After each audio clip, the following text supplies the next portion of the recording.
কোনো সাজগোজ করিনি, ঘরোয়াভাবেই আবার আমার স্বরচিত একটি আধুনিক কবিতা পাঠ করছি। আপনারা সেটা এক্সপ্লেন করে নিতে পারেন, বুঝে নিতে পারেন।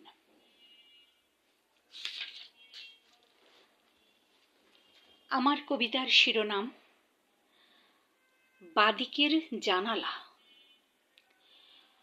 এমন বর্ষার দিনে শুয়ে থাকা বাদিকের জানালায় বহুদূর চলে গেছে চিন্তার ঘোর। স্মৃতিরা বিচরণ করে ফেলে আসা পিছনে।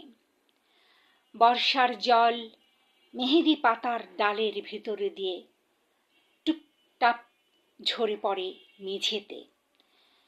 তেমনি বিলীন হয়ে যাওয়া ঘর ফেলে আসা মমতা আঁকড়ে ধরে শুধু রক্তের টুকরোটাকে। টুস টুস জল চোখেতে।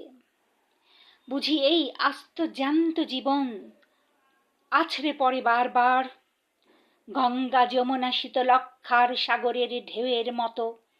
শত সহস্র কষ্ট, শত সহস্র বেদনা, শত সহস্র বেদনার দায় যখন বিলীন হয় বাদিকের জানালায়। কোথাও যেন মুখ লুকিয়ে ঘুমড়ে কাঁদে কষ্টগুলো মিহিসুরে, জোরে, বহু জোরে বাজে না। আবার ছুটে চলে, সুপ্ত চেতনা জাগ্রত হয়, জাগ্রত করে হৃদয় হাহাকার পাহাড়ের ডাকে।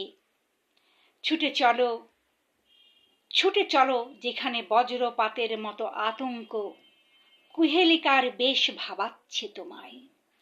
সেই পথে ছুটে চলো যেখানে খুঁজে পাবে একটু আশ্রয়, দগ্ধ হৃদয়ে একটু মলমের মেসেজ।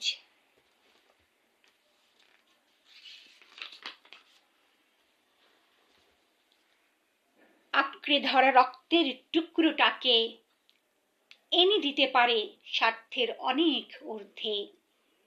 ঘাস ফড়িংয়ের কচি সৃষ্টিগুলো আছড়ে পড়ে থাকা ঘাসের উপর আমার অস্তিত্ব নিয়ে এত বেশি ভাবতে ইচ্ছে হয় না। ঝিরঝির বৃষ্টির সুশীতল কোমল পরশে ঘাস ফড়িংয়ের কচি সৃষ্টিগুলো যেন আবার প্রাণ পায়। চেয়ে থাকা বাদিকের নালায় ফেলে আসা স্মৃতিগুলো ভাবনা জাগায়।